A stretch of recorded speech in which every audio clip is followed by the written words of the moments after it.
que os vírus são minúsculos piratas biológicos, porque invadem as células, saqueiam seus nutrientes e utilizam as reações químicas das mesmas para se reproduzir.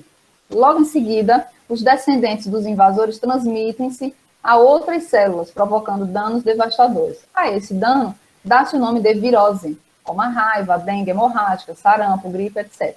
Então, aqui é um fragmento de um texto tirado do livro Piratas de Célula, da Célula. De acordo com o texto, é correto afirmar o quê?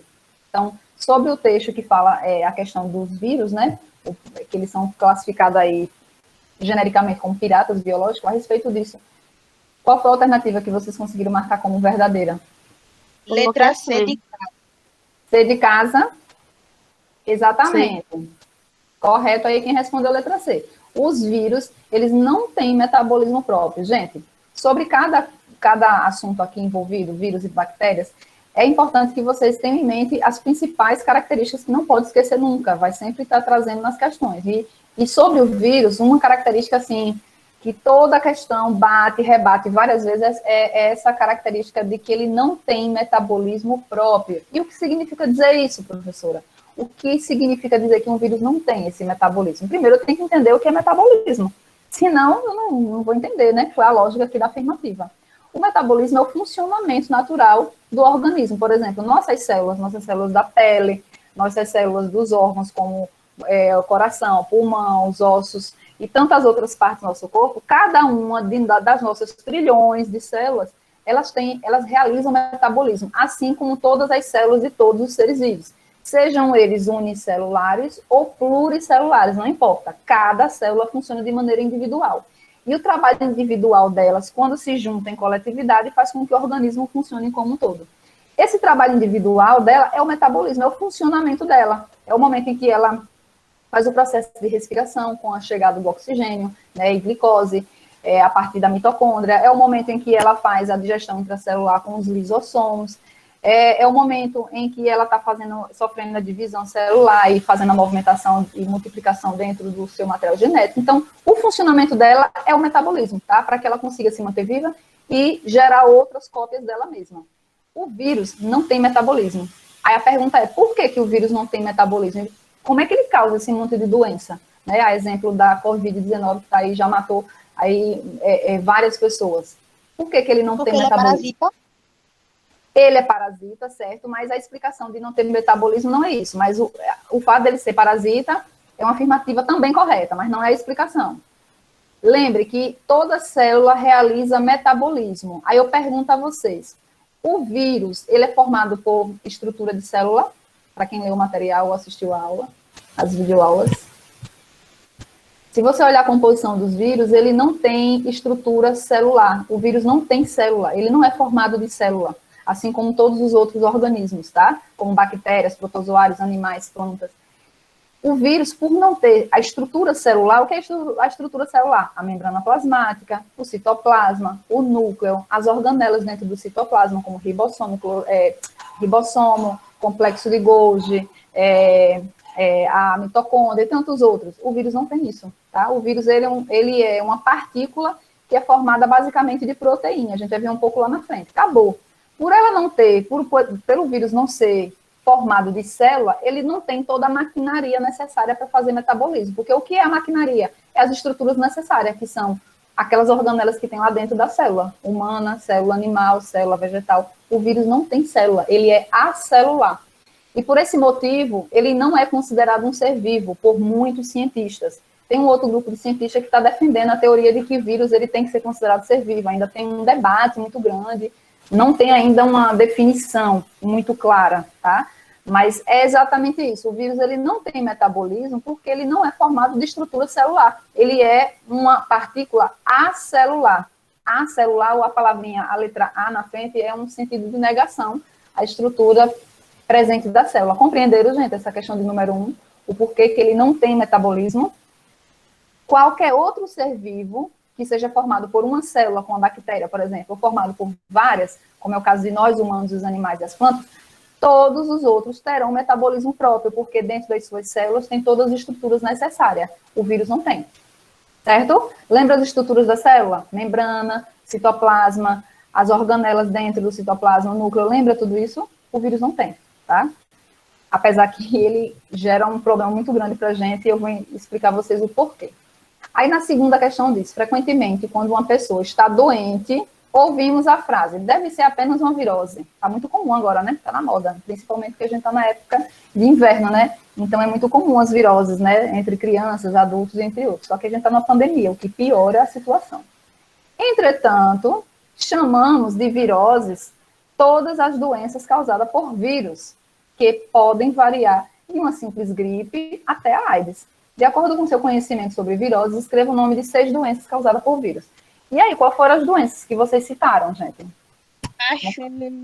Cachumba, dengue, correto, dengue. Febre amarela.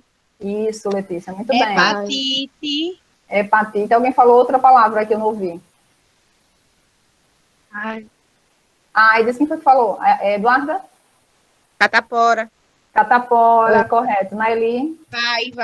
Raiva. Tem várias doenças. Tudo isso que vocês falaram aí está correto. Tá? E aí eu trouxe essa lista enorme aí, que alguém deve ter colocado outra, que não foi falado, e está na dúvida. E aí, será que é ou não é? É. Então, essas doenças aí são as principais, mais comuns, né, mais conhecidas. Não significa que só tem essas, tá, gente? Mas são as principais. Então, eu botei como primeira aqui a que está na moda agora, que é a do momento, né, a Covid-19. É doença causada por vírus, dengue, chikungunya, zika, gripe, hepatite, né, hepatite A, hepatite B, hepatite C, a própria AIDS, né, que é uma doença bem grave, que infelizmente não tem cura, herpes, que tem labial e genital, também não tem cura, e muita gente acha que tem, só que é uma doença mais simples, não se compara à AIDS, a raiva, a febre amarela, ebola, varíola, que já foi praticamente extinta, né, inclusive tivemos, inclusive, para quem não conhece a história, é bom e interessante que vocês pesquisem. A história da vacinação começou a partir da varíola, tá? Então, foi a partir dos surtos de varíola que acometeu muita morte, né, em séculos passados, que Edward Jenner, que foi o pesquisador da época, ele começou a fazer observações e criou um método para criar uma vacina bem rudimentar, e com o passar do tempo ela foi ganhando melhorias, né, com a nossa tecnologia, e graças a Deus temos a vacina aí para evitar a disseminação e proliferação de várias doenças, exemplo da varíola, que já matou muita gente, catapora, poliomielite, rubéola, cachumba, tudo doenças que a gente normalmente vê muito na infância, né, e que hoje em dia está bem menos, viu? Comparada a 20, 30 anos atrás, era muito comum essas doenças. E por que está menos? Porque, obviamente, as pessoas estão se conscientizando na questão da vacinação, quando os filhos nascem, está tendo mais acesso às vacinações, né, porque há 30, 50 anos atrás, não era qualquer pessoa que tinha acesso à vacinação quando nascia, né? Então, hoje, as políticas públicas, graças a Deus, têm melhorado, né, de muitos anos para cá nesse sentido. E aí tem as outras que não tem vacina, né? A exemplo por exemplo, chikungunya, a AIDS, infelizmente, né? A Covid, graças a Deus, já tem agora, mas ainda está faltando para muita gente. Mas é importante lembrar, gente, que o que a questão traz é o seguinte: toda doença causada por vírus é chamada de virose, tá? Então, a AIDS é uma virose. Às vezes a pessoa pode, poxa, como assim a AIDS é uma virose? Porque a virose é a doença causada por vírus. Biologicamente, no sentido lógico da palavra, do significado, virose é toda doença causada por vírus. Não importa se essa doença é mortal, se ela tem cura, se não tem cura, se é uma doença simples como um resfriado, uma gripe, ou se é uma doença muito grave como a ebola, como a varíola e a AIDS, por exemplo. Tudo aqui é virose, tá? Só que normalmente, no nosso dia a dia, as pessoas popularmente admitem-se a palavra virose para se restringir à gripe e a resfriado. E esquece o resto, mas aqui tudo é virose. Compreendido aqui, pessoal? Alguma pergunta nessa 2? Não, compreendido. Ótimo. Qualquer dúvida, gente, pergunta e depois vocês... eu queria ter a curiosidade, eu não queria saber que doença é essa. Vocês têm internet na mão aí, com o celular, dá uma pesquisada, é bom vocês terem essa curiosidade, né? E mais além daquilo que eu trago para vocês, porque o nosso tempo é limitado e não dá para trazer tudo de informação. Eu, por mim, falaria um pouquinho aí sobre cada uma dessas doenças, mas não tem tempo. Mas isso não quer dizer que vocês não possam tomar essa atitude de fazer isso, né? De saber que doença é essa, como é que pega, como é que se previne, porque a partir do momento que eu aprendo a prevenção de uma doença, eu sei que a dengue, né, a gente tem que evitar locais que gerem acúmulo de água, né, para a proliferação do mosquito que transmite o vírus. Então, se eu aprendo isso e coloco em prática, eu estou ajudando não só a mim, como a população de modo geral. Né? Você começa a colocar aquilo como prática na sua vida, porque essa é a ideia do conhecimento. Não é só para preencher uma atividade e mandar. Você tem que se apropriar desse conhecimento e colocar aquilo como prática na sua vida, tá? Na terceira diz qual é a constituição básica de todo ser vivo, de todos os vírus, desculpa. Todos os vírus é formado de quê? De célula? Não é. Eu já falei isso lá na questão de número 1. E é formado de quê, então? De proteínas e ácido nucleico. Exato, Letícia. Proteína, que a gente chama lá na estrutura do vírus, é o capsídeo, que é formado só de proteína. Lembra que proteína é uma macromolécula formada de aminoácidos. E a outra substância é o ácido nucleico, que vocês já estudaram esse assunto também. E nós vimos que existe 2 tipos de ácido nucleico. Existe o tipo DNA e existe o tipo RNA. Nós, humanos, temos os 2. Os vírus, normalmente, vai ter ou um ou outro. Alguns poucos vírus é que apresentam os 2 tipos de ácido nucleico dentro do seu capsídeo. Aí nós temos aqui em cima um vírus mais comum, que é chamado de vírus nu. Por que nu, professora? Porque ele não tem uma capinha que protege ele. Não chama essa capinha de membrana plasmática, porque lembra que ele não tem célula, tá? Essa capinha aqui, representada por essa capa azul, que está embaixo, não tem no de cima, aqui, na verdade, é chamado de envelope, tá? É um envelope que a maioria dos vírus não tem. Então, nós temos o vírus envelopado, porque tem essa estrutura a mais de proteção, e tem o vírus nu, ou não envelopado. Mas, basicamente, todo vírus é formado de 2 estruturas. Essa marronzinha, tá? Que é chamado de capsídeo, que o capsídeo é formado de proteína, então aqui é tudo proteína, e dentro do capsídeo vai estar lá guardadinho lá dentro o material genético dele, que é o ácido nucleico do tipo DNA ou do tipo RNA, ou os 2, tá? Que é o caso do nosso presente aí vírus na população da AIDS, tá? É o chamado travou a palavra agora. Citalomegavírus, é mais ou menos isso aí. Daqui a pouco eu digito aí no chat para vocês, tá? Mas normalmente vai ter um ou vai ter outro. Então, a nossa resposta é essa, tá? Proteína, que aqui representa o capsídeo, e ácido nucleico, do tipo DNA, RNA, ou os 2. Essa é a resposta. Exatamente aí o que a Letícia colocou. Na 4 tem o seguinte: nos noticiários há muita ênfase às doenças, zika, dengue, febre amarela, chikungunya, e a mais recente, a gripe H1N1, causada por vírus. Eu falei aqui mais recente porque essa questão é mais antiga, tá, gente? Não é uma questão atualizada em 2021. Porque a mais recente seria Covid, né? Covid-19.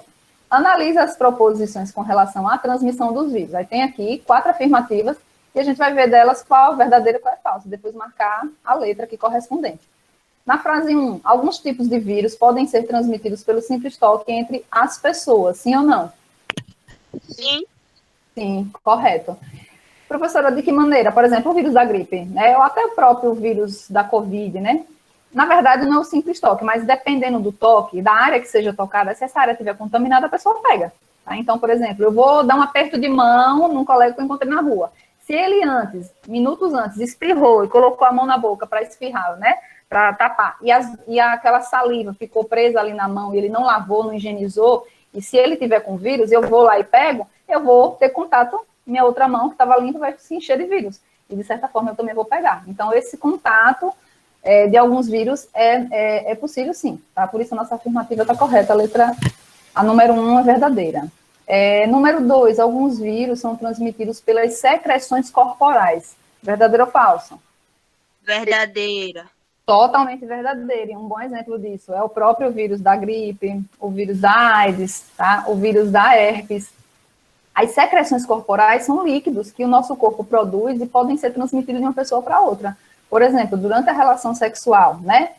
Por que se fala tanto no uso de preservativo como a camisinha? Porque a camisinha, ela impede, não é só a questão da gravidez, mas o principal objetivo da camisinha, quando criado, né? Na verdade, era para evitar essa troca de secreções corporais entre o corpo feminino e masculino, para que não acontecesse mistura dessas secreções.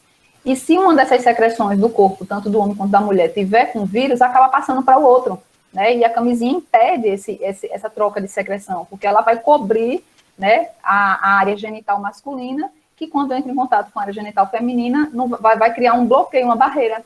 E aí, obviamente, a proteção está se dada. Então, essas secreções como sêmen, né, como o líquido seminal masculino, as secreções da vagina, que são líquidos que a mulher produz naturalmente durante a relação sexual, que é para deixar mais úmida a área da vagina, secreção como saliva, a secreção dessa região da orofaringe, boca, nariz, quando eu espirro, que sai gotícula de saliva, um pouquinho daquelas secreções quando a pessoa está gripada, tudo isso é secreção. Se eu estou contaminada por algum vírus, a depender do vírus, eu acabo passando para outra pessoa esse tipo de secreção contaminada.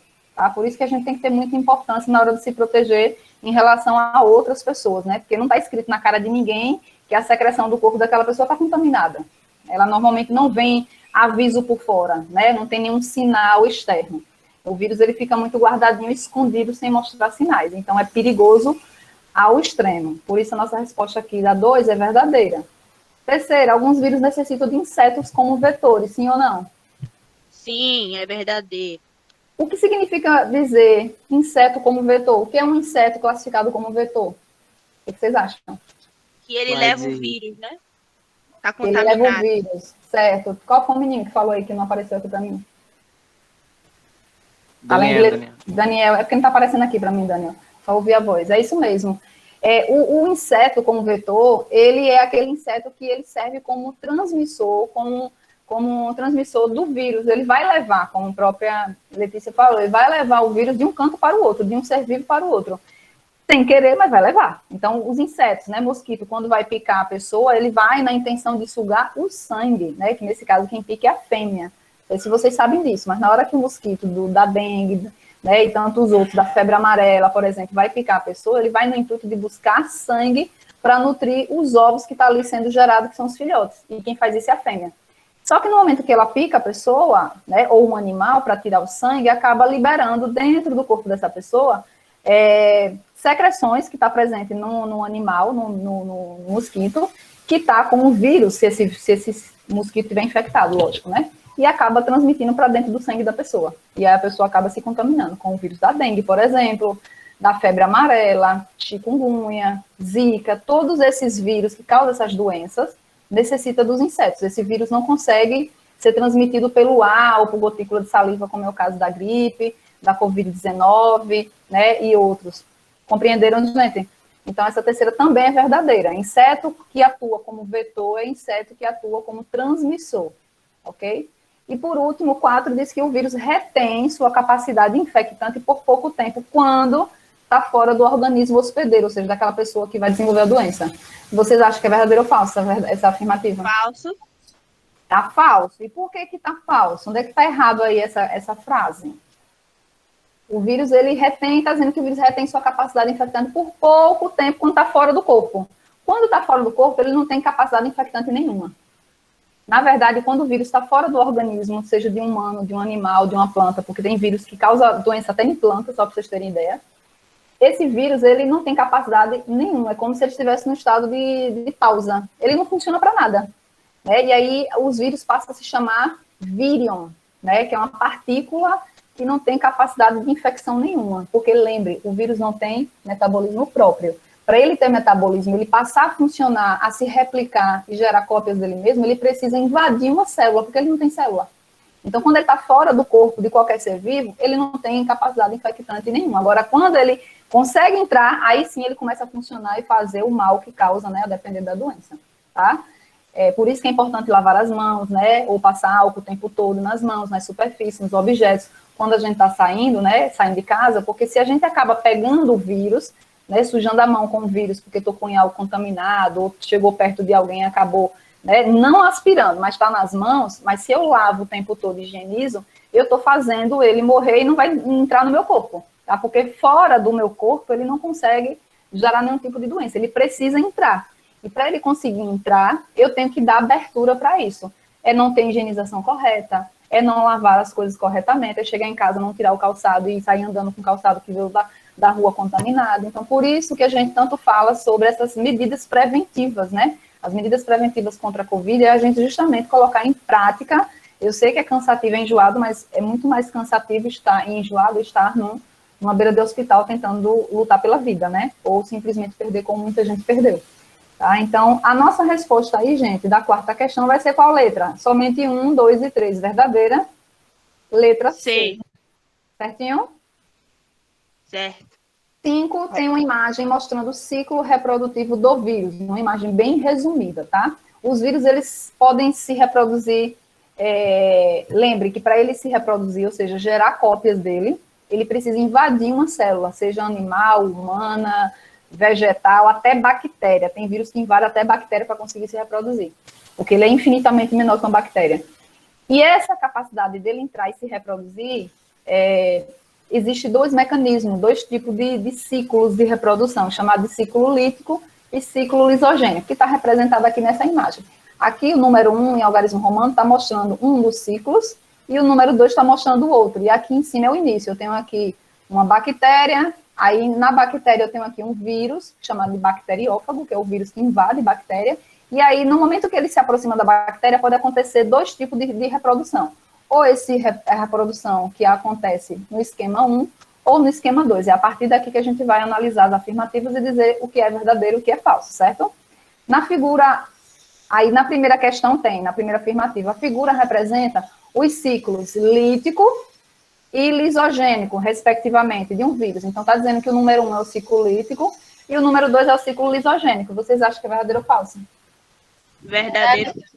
Verdadeiro, né, gente? Ciclo, quem viu lá a minha apostila que eu coloquei, tem explicando exatamente isso. O ciclo lítico, ele mostra que no momento em que o vírus que está aqui no pontinho preto, tá vendo?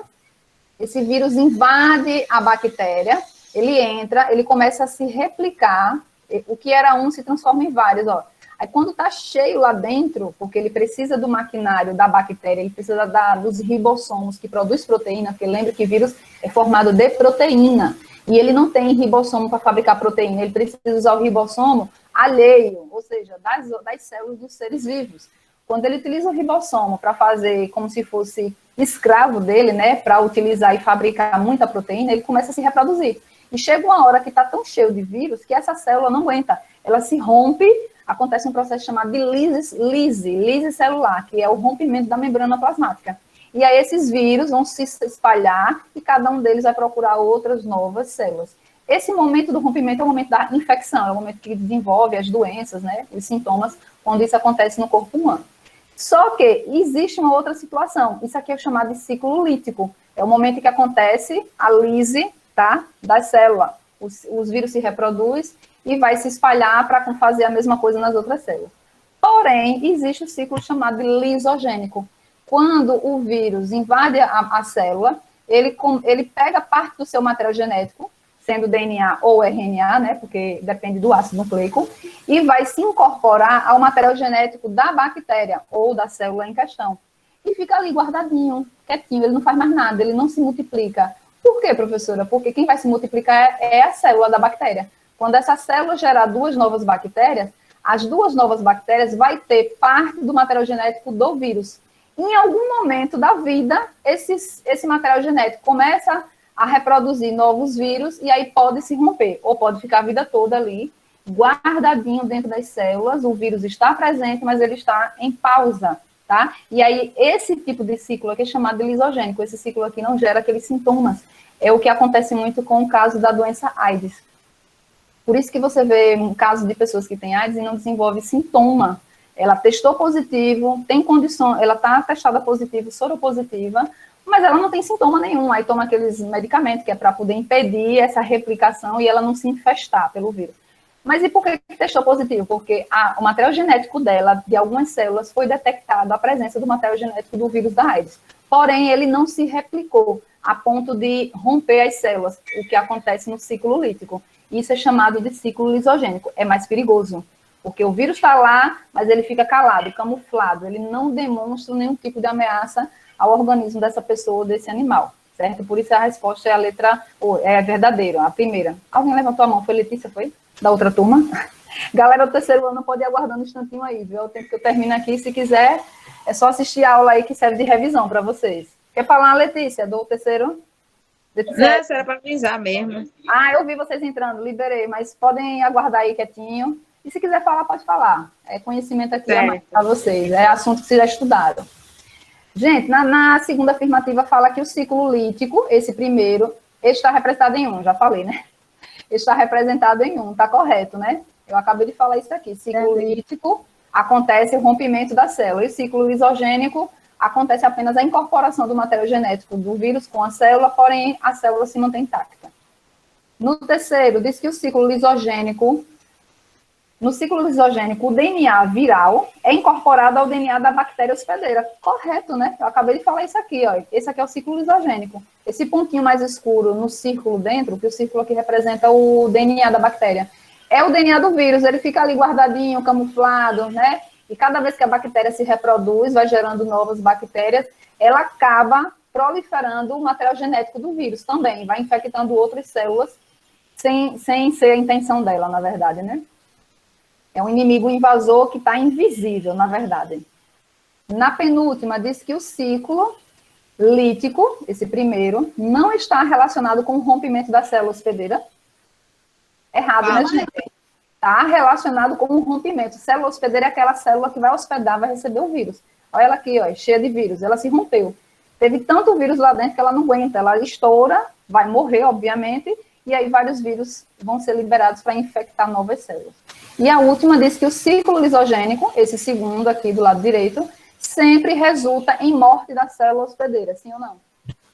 Falso. Falso. Pode ser que resulte na morte da célula hospedeira, pode ser. Porque o ciclo lisogênico, uma hora ou outra, ele pode continuar desenvolvendo e cair no ciclo lítico, ou seja, essa célula aqui, que está com o material genético do vírus, ela vai se reproduzindo, pode chegar uma hora que uma dessas células comece a entrar em atividade viral e aí os vírus começam a se reproduzir e ela se rompa.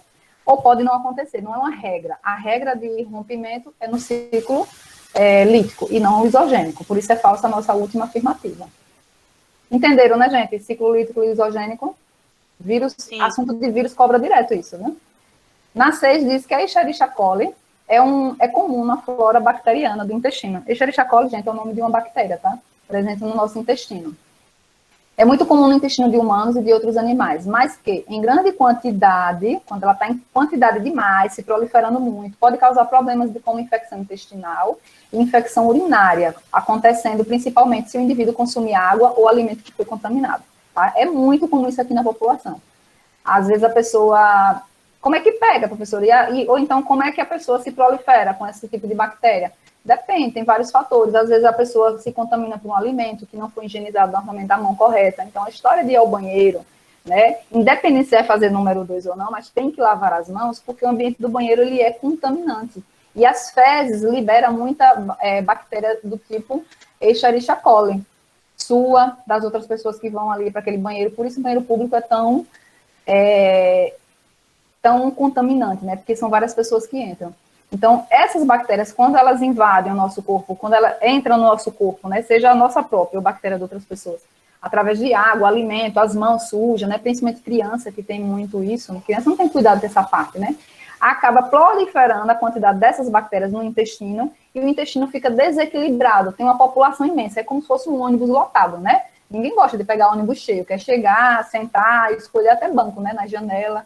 Então, imagina um ônibus lotado que está assim, daquele jeito, está desequilibrada a coisa, ninguém está suportando. É igual ao nosso intestino, quando tem muita bactéria do tipo E. coli, vai gerar um desconforto, e aí é o que vai acontecer, o que a gente chama de infecção intestinal ou até urinária, porque essas bactérias podem ir parar no trato urinário e gerar sérios problemas. A respeito das bactérias, ou seja, bactérias de modo geral, assinala a alternativa incorreta. Então, a gente sai do assunto de vírus e entra agora em bactéria. Qual é a afirmativa que está errada em relação às bactérias? Qual foi que vocês marcaram? D de dedo. D de dedo. Bactérias são seres pluricelulares. Epa, tem alguma coisa errada aqui, né? Gente, bactéria é pluricelular ou une? O que é um ser vivo pluricelular, pessoal? Ninguém sabe? Vai ter que voltar para o primeiro ano, viu? Ser vivo unicelular é ser vivo que tem o quê? Uma o quê? Célula. Uma célula, correto. Ser vivo pluricelular é ser vivo que tem o quê? Várias. Mais de uma célula. Exatamente, meninas. É aquele ser vivo que tem várias células, mais de uma, não importa a quantidade, tá? Assunto de primeiro, não pode esquecer isso. E as bactérias são seres unicelulares, não existe bactéria pluricelular. Todas independente da bactéria que a gente estiver falando, todas, sem exceção, são unicelulares, tá? Não são pluricelulares. A letra D está dizendo que as bactérias são pluricelulares e eucariontes. 2 erros aqui. Ela não é pluricelular, ela é uni. E ela não é eucarionte. Ela é procarionte. O único ser vivo procarionte são as bactérias. Por que procarionte, professor? Vamos lembrar. Ser vivo procarionte é aquele ser vivo que na sua célula não tem núcleo, não tem membrana nuclear, o material genético fica misturado no citoplasma. Os únicos seres procariontes são bactérias. Todos os outros seres vivos, com exceção das bactérias, vão ser chamados de eucariontes, ou seja, a célula desses seres vivos tem núcleo formadinho, né, com a membrana nuclear, e dentro do núcleo tem o material genético, que é o caso de nós humanos, as células animais, células vegetais, células de protozoários, certo? Agora, a bactéria não, a bactéria sempre vai ser procarionte. Então, o erro dessa questão da letra D é pluricelular e eucarionte, que deveria ser unicelular e deveria ser procarionte. Compreendido aí? Alguém marcou alguma outra e quer perguntar? Eu não vou comentar as outras não, para a gente não perder tempo. As outras está tudo certo, tá? Todas as outras afirmativas, só a sexta, letra D, que está errada. As bactérias, da questão 7, são seres vivos que, na maioria das vezes, são associados a doenças e decomposição de matéria orgânica, como alimento, que vai apodrecendo o alimento, né? Ou então o animal morreu e vai fazendo aquele processo de decomposição e vai gerando aquele mau cheiro. Normalmente as pessoas, quando falam de bactéria, só lembram disso. Entretanto, sabemos que elas também são úteis aos seres humanos. A respeito das estruturas, a respeito da estrutura desses seres vivos, marca a alternativa que não indica uma característica presente em bactérias. Gente, bactérias, existem bactérias boas e bactérias ruins. As bactérias ruins são aquelas que causam doenças, né? Que a gente já vai falar um pouquinho sobre as doenças. Mas existem bactérias do bem pra gente. Por exemplo, essas bactérias que vivem no nosso intestino, naturalmente, elas são importantes, porque ela vai ajudar a formar as fezes. Ai, professora, mas fezes é tão ruim. É um negócio nojento, mas é necessário. Porque fezes, seu corpo está eliminando aquilo que não foi digerido. Você não pode ficar com aquilo lá dentro. Tem que ser jogado. Quem ajuda a fazer todo o processo de formação do bolo fecal são as fezes que estão lá no seu intestino. Nós temos bactérias utilizadas para a fabricação de medicamento, né, na indústria farmacêutica. Nós temos bactérias utilizadas na fabricação de alimentos fermentados, bebidas fermentadas, como, por exemplo, o vinho. Lactobacilos. Como é, Daniel? Repita. Lactobacilo. Os lactobacilos, Daniel lembrou bem, né? Aquele leitinho fermentado mais popular, Yakult, né? Eu adoro aquilo ali. Ali tem lactobacilos, são bactérias na forma de bacilos que ajudam o nosso intestino a manter o equilíbrio. Por isso que, de vez em quando, quem toma aquilo ali é legal, é bom para o seu intestino. Nós temos bactérias que ajudam a fazer a decomposição dos organismos mortos, e isso ajuda a aumentar os nutrientes no solo. Nós temos bactérias que ajudam a fabricar alimentos como vinhos, queijos, iogurtes, leite fermentado. Então, assim, bactéria não é só ruim, né? A bactéria tem as bactérias boas também, tá?